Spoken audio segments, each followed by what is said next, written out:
Bangladesh premier লিগের সবশেষ আসর নিয়ে ব্যাপক সমালোচনা হয়েছিল দেশের ক্রিকেট পাড়ায়। টিকিট নিয়ে অব্যবস্থাপনা থেকে শুরু করে ফ্র্যাঞ্চাইজিদের টাকা নিয়েও টালবাহানা বিপিএলকে প্রশ্নবিদ্ধ করেছিল, যে কারণে আগামী বিপিএল ঘিরে নতুন করে পরিকল্পনার ছক আঁকতে শুরু করেছেন আমিনুল ইসলাম বুলবুলের বোর্ড।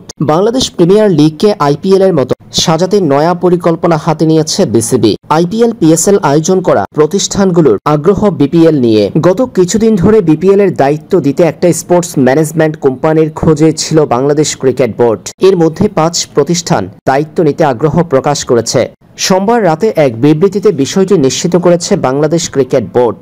বিসিবির পক্ষ থেকে জানানো হয়েছে, বিপিএল এর মার্কেটিং পরামর্শদাতা প্রতিষ্ঠান নিয়োগে আগ্রহ প্রকাশ করেছে বেশ কয়েকটি প্রতিষ্ঠান। আবেদনও জমা দিয়েছে তারা। বিপিএল এর দলগুলোর মালিকানাতেও আসতে পারে পরিবর্তন, বাড়তে পারে বিদেশি খেলোয়াড়ের সংখ্যা। বিদেশি ক্রিকেটারদের অনাগ্রহ কমবে যদি ফ্র্যাঞ্চাইজিগুলো আর্থিক দেনার ক্ষেত্রে স্বচ্ছতা দেখাতে পারে। সেই বিষয়টি নিয়েও ভাববে বাংলাদেশ ক্রিকেট বোর্ড। সব মিলিয়ে আগামী বিপিএল আসরকে বদলে দিতে বিশাল কর্মযজ্ঞ হাতে নিয়েছে বাংলাদেশ ক্রিকেট বোর্ড।